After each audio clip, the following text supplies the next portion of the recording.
Coffee with Joy. I'm your favorite host, Joy, with the Coffee with Joy talk show and podcast. So excited to have you all here. Well, we have our special edition, our love story. I am so blessed and honored to have a few couples that I'll be talking to as they'll share their love story, their ups and downs, and what keeps their relationship going. So I am so excited. So after these messages, we're going to talk to my very first guest, Jamie and Ken, as we explore their relationship. Not too much in depth, but just a quick question. And please make sure that you like, subscribe, and follow Coffee with Joy. And if you have any questions, please make sure that you leave them in a comment. And I know they will surely get back with you. So right after these messages, we will hear from our guests. Audience, have no fear. Advertise your business on our podcast. Connect with us, the Coffee with Joy Talk Show podcast, and let's grow together. Email us, and we surely look forward to hearing from you. Welcome back. So I'm going to bring my guests on. I'm going to bring them up. Hey, Jamie. Hey, Joy. So excited to have you all on the Coffee with Joy Talk Show podcast. So we're going to jump right in. If you all could tell people a little bit about yourself and just a little quick snippet of how did you all meet? How did this love story started? And when did it start? I'm Jamie. I'm Kenny. I am from the Bronx. I work in corporate retail and an influencer, part-time influencer. And I'm Kenny, Brooklyn born, Flatbush, Queens raised, Rosedale. And I work in education and I'm a youth basketball coach. And we're about to hit our 7 years. Yeah, 7 years. Next month. We're going to be, 7 years. And how we met. You want to tell them? I'll try to keep this brief. So I believe we were on a dating site. What was it? It was called Soul Swipe. Soul Swipe, yes. Soul Swipe. Dating app. The hood version of Tinder, basically. It was the doldrums, man. We was in the barrio out there, and then we matched, and then we met. I think the first day we matched, we linked up. She gave me her Google number, which is a very smart move because she wanted to feel the vibes out, right? And I think that first conversation was like, we matched in the summer. We started chatting like early fall, and then we was on the phone for like 8 hours that first night, and then I think was it? I thought it was like 4. It felt like I think it was like I don't know. We had to go. We'll just say 4+ hours. I passed the vibe check. I got the number from there, and then it's basically been up since. Wow. So like when you all matched, like what was your first date like? What was the first time when you all actually saw each other? Like what was the explosion like? What were you all thinking since you all been on this call for 4 hours? Because sometimes we could be on this call and sometimes the looks doesn't match the voice, or you may see pictures. Because again, of course, we could do video chat, we could see pictures, but nothing beats in real person. So when you all saw each other in real person, how was that, and how was the first date? So his pictures, like the things that made me like swipe on him was the fact that he actually wrote a profile. He actually said things about himself, and then when we actually spoke, that matched up, and so that helped. And then when we met each other, it was like, he looks exactly the same. It was like, yay. Like, it wasn't a shock. So again, what did you thought about Jamie? It's the same because I believe one of the pictures that you put was from one of your shoots. So I was like, yo, she fly. And I was like, oh, I like this. So then I was reading a little about herself, and I was intrigued. So when I saw her in person, I think you had like some sequins pants. So I'm like, oh, she's really about this fashion life. And I wasn't really like, wow. I was just like, yeah. So that was just me. So yeah. How did the first date go? What was the first date like? The first date was just a meetup. So I had brunch with my friend earlier that day, and we had brunch in Queens. And so I was like, well, I'm already in Queens. He doesn't live too far away. I was like, might as well just meet up in person, kind of get that initial like meetup out the way. So we met up. We literally like walked around the park and ended up getting ice cream. And ended up in Target because I had to get something for my mom at the time. So we went to Target. And I think I truly believe if when people are meeting each other, meetup is great. Because again, you want to get to know the person. No one don't feel, because I know if I could say at Liberty, you all didn't feel pressure like, okay, I got to spend like $300 on this meal. You know, it was just like, let's see if it translates into person after having this really long, good conversation. See if that still that connection still happens face to face. Because I like to meet people and be like, you know what, I like this person, but I feel like it's a friendship versus like, oh, I want to date this person. Yeah. So that's what I wanted to see, whether or not like, would this translate into us actually dating, or is it just, oh, he's someone that I can actually become good friends with? Wow. So now that you guys have made, of course, 2-3 years plus, what has been your ups and downs in your relationship? If someone were to look at you two and said, wow, they've been together for almost 7 years and they're still able to do this, what is one advice that you can share? And what has been like your ups and downs in the relationship that you all have overcame? Ups for us have definitely been us supporting each other in our other endeavors. Like, I help him out on his youth basketball team. He's helped me shoot content. Sometimes he'll like shoot with me with content. Like, we'll do little his and hers every once in a while to showcase like, hey, as a plus size woman, you and your guy can rock these brands and wear stuff together.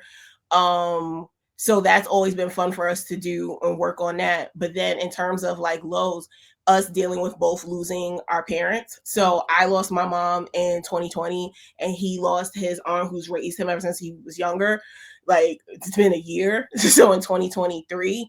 So just us like navigating grief and what that looks like with us losing major people in our, like major women in our lives. It's been for me, and he can tell his point of view, we understand that every day is not going to be a good day. Right. And we show up knowing, like, especially for me, going from, because I'm an only child, to lose my mom, like, it was always just me and my mom. Oh. And I lived with her. So, like, to wake up and she's not there, and that adjustment period for me, and he would just let me be sad. And it was okay to be sad. I didn't have to pretend. And the same thing for him. Like, we didn't have to pretend to be okay when we weren't. We're allowed to show up as our natural selves and like know that today's a bad day, but tomorrow may not be, and just kind of work through that. Yeah. Basically what she said, if I could just elaborate a little bit more, I think the most important thing for the both of us was just being intentional when we show up for each other. Right. Especially when with the grief part. So we were allowing ourselves to process it, not giving ourselves a deadline to, okay, we're done grieving. So we just did our best to take it a day at a time. And I'm probably going to mention this more than once. We're very fortunate to have a community of people around us that love us and support us and affirm us. And I think that's one of the more key elements to why we're able to hold each other down, because one of the things that she always says is, you can't be everything to everybody. Right. So she doesn't have the expectation of me to be her everything. And I don't have the expectation of her to be my everything.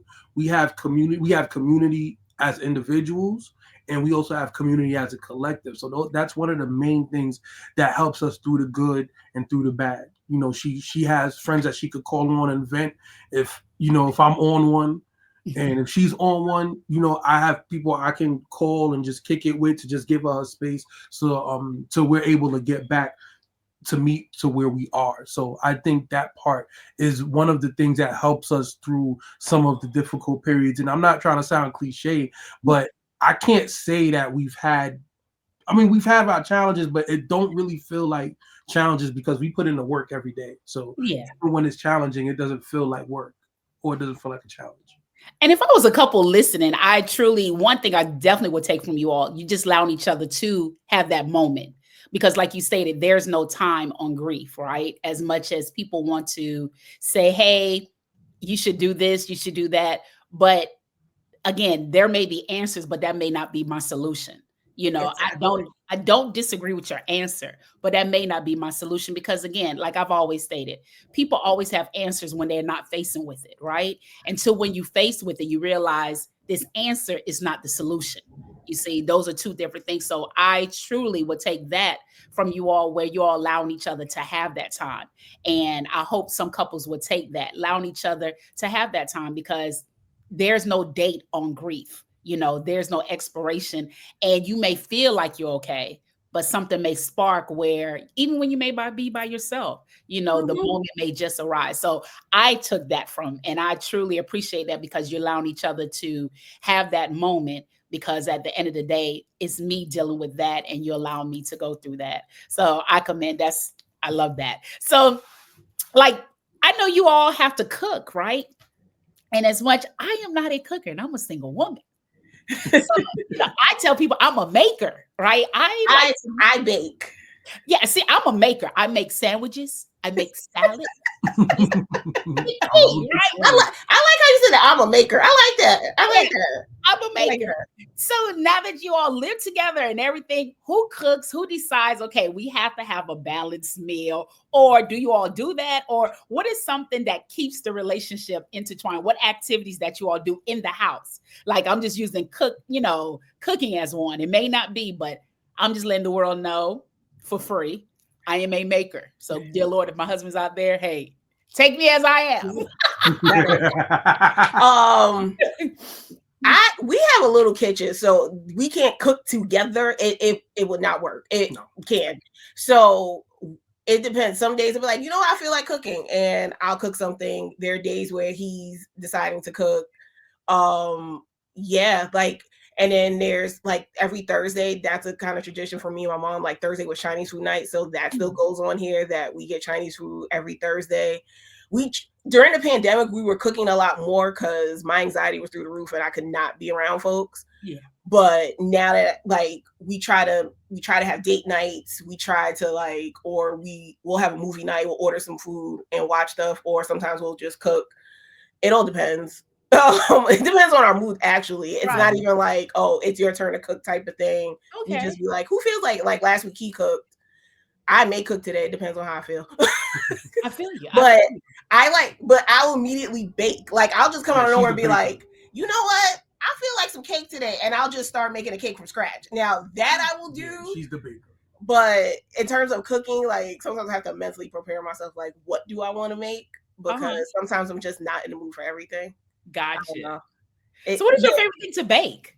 Since you're you can bake from scratch, because again, I bake from scratch with the help of Betty Crocker, but that's no here nor there. If I want something quick, I could do chocolate chip cookies, because that takes not a lot of time. Okay. When I have a little bit more time and I really want to do something, then I'll make a pound cake.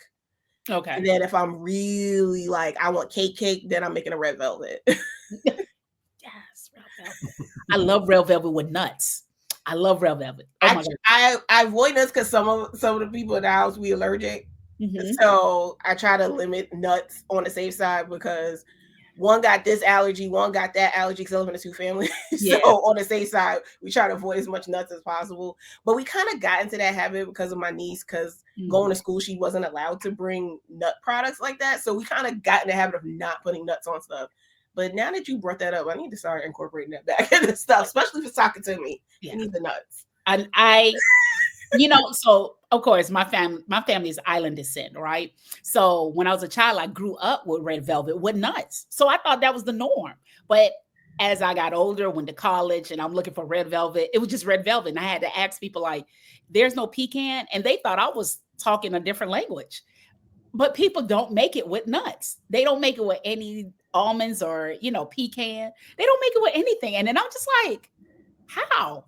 But I thought that was the norm. So when I hear red velvet, immediately almonds, pecans come in my mind, but that's just a whole different story, hey, no here, no there. I just love red velvet. So anytime I'm in New York and you making red velvet, Jamie, remember you got nuts.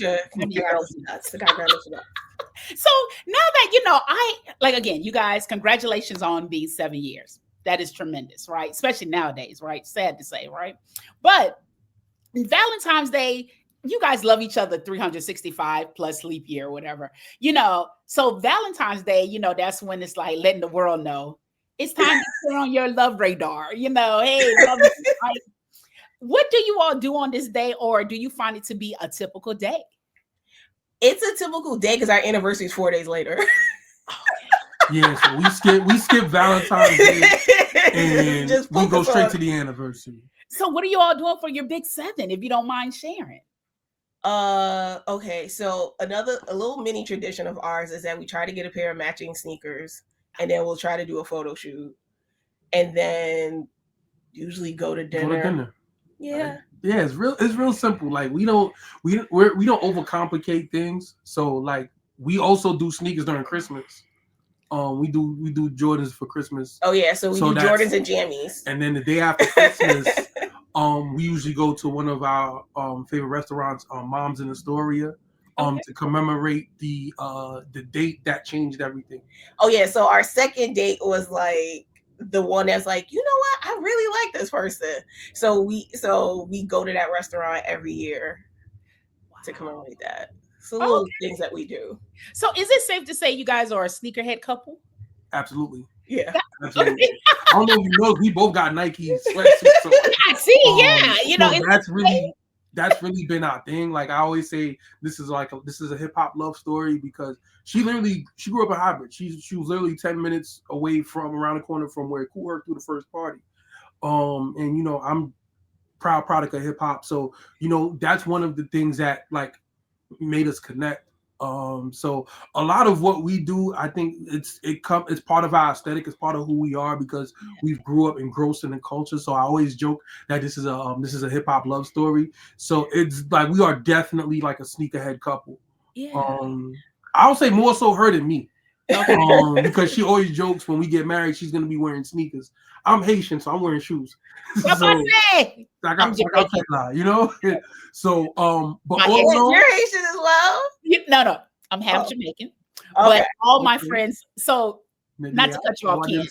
I know. I be like, Gauchon. I be look quick. The little words I know, I be trying to throw it in there. You know. But my living in South Florida, we don't call it South Florida. So when you think of Florida, North Florida and Central Florida is the South. South Florida is mixed in everybody. So if you live in South Florida, you're guaranteed your dad is either Haitian, Jamaican, or your mom is Jamaican, Cuban, somebody. Nobody is full 100% American. If it is, I don't know the statistics, but I'm going to say it's about 2%. That sounds about right. 2%. Yeah, his dad lives out in Florida. Yeah, 2%. So if you're in South Florida, I am 1,000%. Everybody is mixed with something. And the child may be born in America, but they got a Haitian family or a Jamaican family or Puerto Rican, something. So majority of my friends are, of course, Jamaican, Haitian, and Bahamian. And my ex was Haitian. So we dated for a while and I tried to learn as much words. So some words stuck. And of course, my friends, they're Haitian. And Malin's mom will always tell me, you know, Gauchon. I'm like, what? So she would try to call me like, you know, because her kids are fat too. But, you know, Haitian mom. No, she loved me. Miss, I call her Jeanette, you know, but no here, no there. So that's the reason why. So when people say Haitian, I'd be like, quick with the South I say, but let me pump your brakes. That's all I know. That's all I know. So he be practicing his Creole and I'd be like, oh, okay. Yeah. I get it in terms of conversation because like his family will say stuff. Like one time his uncle was talking to me and I was like, yeah, I'm good. And then they was like, oh, you learned it. I was like, I'm not saying it back. I just know what you said. Yeah. Because I'm very big on inflection. If you can't do the inflection right, I'm not speaking it because I'm not playing myself. I'm losing it, but I was very good. I thought I was in there. I was this close. So when you said Haitian, you know, do. Nah, you're good. Not to mention my aunt, her husband was Jamaican, so I basically grew up in a dual household. Yeah. So you know what I'm saying? I'm like I eat just as much aki as I do pickles. Right. You know what I'm saying? Sometimes I eat it together. Yeah. And listen, I'm a big Bears Hammond fan. I grew up on Bears, so you know. And my best friend's Jamaican, so to me, it's Haitian and Jamaican has always been fused. I've always listened to reggae music and stuff like that. So to me, y'all family. See, automatically, guys are family. See, but truly family. So after these messages, we're going to continue to keep talking to my guests, Jamie and Ken. I am so excited. This is truly a love story, and as Ken stated, you know, a hip hop love story. You know, we look forward to what's going to come. Stay tuned after these messages as we continue to talk to my guests. Make sure that you hit the PayPal QR code and so that you can find out more about these Q sets and so much more. Let's get to working out. Back to Coffee with Joy. I'm so excited. I have my guest, Jamilyn and Kenny in the building. Yes. Whoop, whoop. I know, right? The whole sound effects. So have you all ever traveled? Have y'all done anything that was like out of your norm? Something that was totally different to say, you know what? Let's go against the grain and do something that really would spark our relationship. Have you done anything, travel, anything that's out of your norm that was like, wow, we cannot do this again, or we may try it again? That's a good question. Actually, no. I can't even say that we have. I mean, I feel like we just traveled. Yeah. We don't kill each other. Okay. Definitely. So, because I'm more of the planner and he's more of the let's go out and see. And I'm like, what are we doing? So we kind of help balance each other out in that way, because I was raised by a Virgo, so Virgo's got to have a plan. So I'm used to like, we got to have a plan, or at least have somewhat of an idea of a plan of what we're doing. And he's like, when we get there, we just figure it out. And I'll be like, okay. I'm a winning kind of a dude, but I've been trying to do better with planning. That way she doesn't have planning fatigue. So that's something that I've been trying to be proactive about when it comes to like us making plans and stuff like that. I'm trying to take some of that responsibility off her so she doesn't have planning fatigue. And considering that she's in corporate retail too, so it's like, all right, let me try to, take some of that off her plate. I didn't say anything that.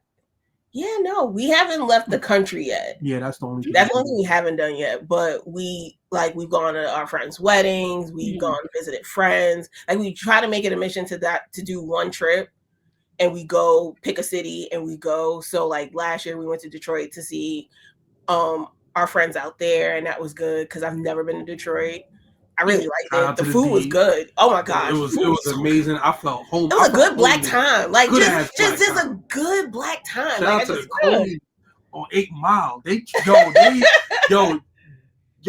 treated us like we were long lost cousins, man. Wow. It was amazing. It was amazing. I can't speak. I could go on about it, but shout out to the Conies on 8 Mile. Y'all was valid. We gone to Chicago, had a good time in Chicago. We just went to North Carolina for a wedding. Went to New Orleans. For a wedding. We was in Florida. We did go to Florida. We went to Florida. Went to Miami. Yes, we've been to Maryland together. Oh yeah, we went to Maryland. Did we do Philly yet? No, I went to Philly. We haven't done Philly yet. But yeah, we try to visit people and then make it like us doing things, and then like let's meet up with friends and hang out and do like stuff like that. But yeah, I can't think of anything that's something that we like. Yeah, can't think of anything. Like we really be on a chill time. Like we not really like, I guess maybe because old and wise, so to say. So we just be like, yo, we're really good sitting in the crib, watching a movie, or even if she wants to watch her movies, and I might just, play a little bit of PlayStation. We can spend time with ourselves or together, and then when we want to go somewhere and be like, let's go out, we'll go out. Like maybe we should probably try to do a little something adventurous this we'll see, but for the most part we take it one day at a time. Adventurous, like, if we feel adventurous, then we'll deal with it when we get there, I guess, right? Yeah. I mean, which is good, because now that you with your partner, it's like, okay, you had, I say this word loosely, liberty, right? You can do, because you got someone, hey, I could go here, we could do this, we could try this out. But to scurry back, I'm with you, Jamie. I'm 100% planner. I'm not spontaneous. I must know the ins and outs, especially if it's coming from my end. I must know the 1.1, 1.2, 1.3, then the 2. So, those are whole numbers. I need to know the integers in between. So exactly. I guess it's the Libra in me. I don't know, but I need to know everything. But I just want to make you're not alone. So I love planning. So that's my thing. I love event planning. I love planning. So because I just like to see the smallest detail come to fruition. So yeah, it's the little things. Yeah, that part don't bother me. Ken, I know she loved the planning. So the planning definitely works, So if there's like one thing, you always hear, as a couple, you should not go to bed mad. Do you all follow that suit? And if you ever do, what do you do to try to reverse it, or any coping mechanism that, hey, we're not going to go to bed mad, or, you know, we're not going to put any strife before we lay down. Is there any idea or remedy that you all have in order to not allow that to happen? So it's not necessarily not go to bed mad. Mm-hmm. It's more so like, okay, I don't like that, like being able to be like, you did, like, there's something that you did that I don't particularly like for X reason. Like, we talk about it. Yeah. And explain and try to understand like the reasoning behind it, because things have context. Like, it's not like I'm learning that explaining yourself and giving context is not an excuse. It just gives context, but it doesn't excuse the behavior. But just so you understand one another and get to a place.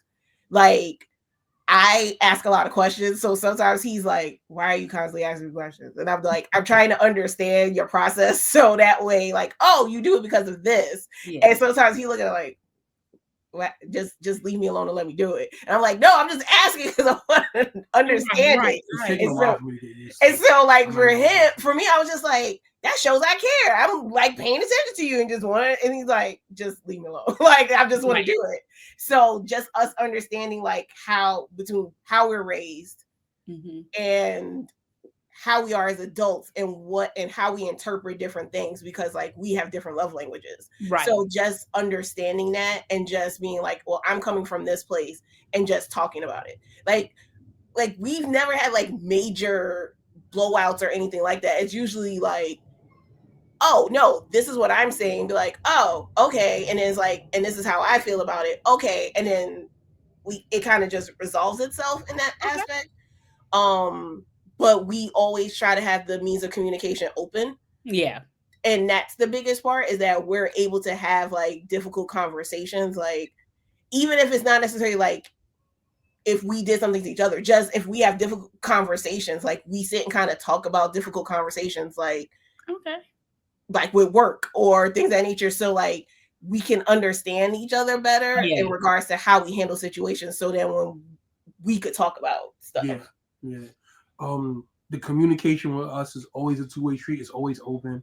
And you know, we're very proactive in talking to each other, whether it's about our work day, something that happened, or something that happened within the dynamic of like, you know, or random goofiness.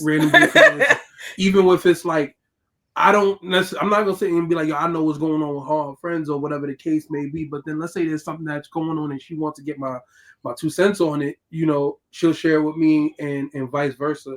So I will definitely say, of all the relationships I've been in, this is probably the best relationship I've been in regards to communicating and feeling safe in the communication too. Yes, because not everybody, you can't communicate with everybody, because sometimes people will weaponize what you say against you.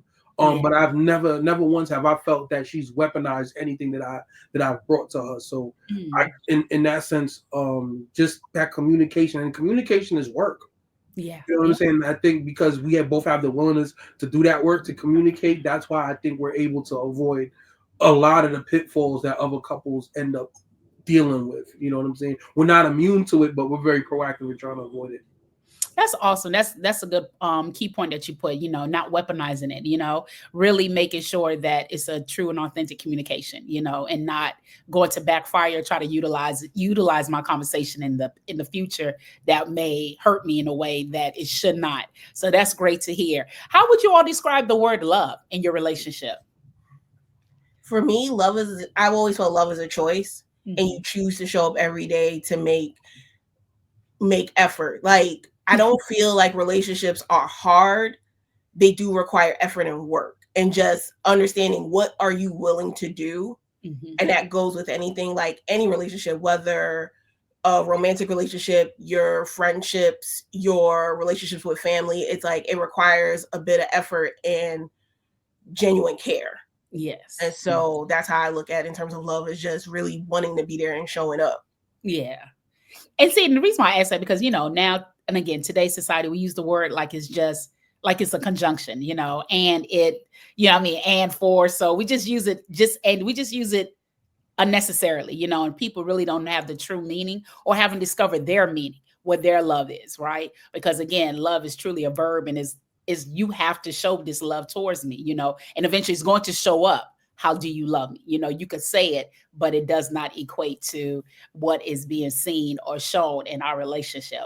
So as we bring our segment to a close, what is one thing that keeps your relationships together? What keeps the relationship together? A prayer, affirmation, something that you all do in order to make sure that's the nucleus that works around your relationship.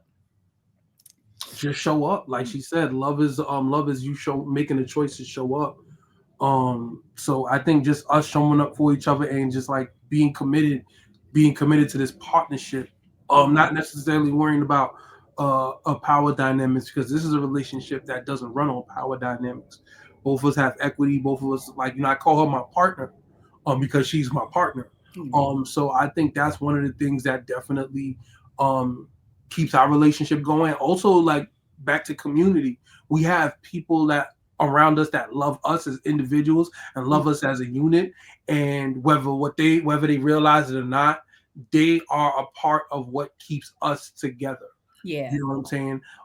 I love her friends, because they help keep her up, and they help keep her in a place of growth and elevation. And it takes a lot of pressure off of me to have to be something that I may not be, that they may end up doing better than me. So I think that's what I think keeps our relationship going, because we show up for each other, and then we show up for our community, and in return our community shows up for us. So I think that's what I think keeps us, moving in a positive direction. Amen. Amen. Amen. Yes. That, and I feel like another, in terms of just us coinciding with the community, because our community is awesome, but just the fact that we can laugh at each other and situate, like, we can like genuinely laugh about things. Like, we'll sit there, like, I'll sit there and just say something random and just make it laugh, and we'll laugh about that for like 10-15 minutes. So the fact that we can, like, despite, like, I remember one time he was upset about something and I just referenced some joke and we just laughed and just was able to get him out of that little funk just for a little bit. Like, it's not gonna cure it, but just take ourselves out of it. And he's done the same thing. I don't even want to laugh, because I'm like, I'm tight right now. I don't want to joke around. And he's like, here you go. Let me be in this. I'm like, yo, let me feel this. But here you go with the foolishness, and then I ain't got no choice but to laugh. So yeah, that helps. That does help. Oh, wow. That is amazing. So, Jamie, Ken, thank you all so much for being on Coffee with Joy Talk Show podcast. Thank you. I love this. Yes. Yes. Oh, love yeah, you, of course. Watch out. Be careful what you say, of course. Hey, listen, don't threaten me with a good time. Come on now. Because look, I got some things up my sleeve. You know what I'm saying? I got some things up my sleeve. Hey, so, just let us know. We always down for the cause.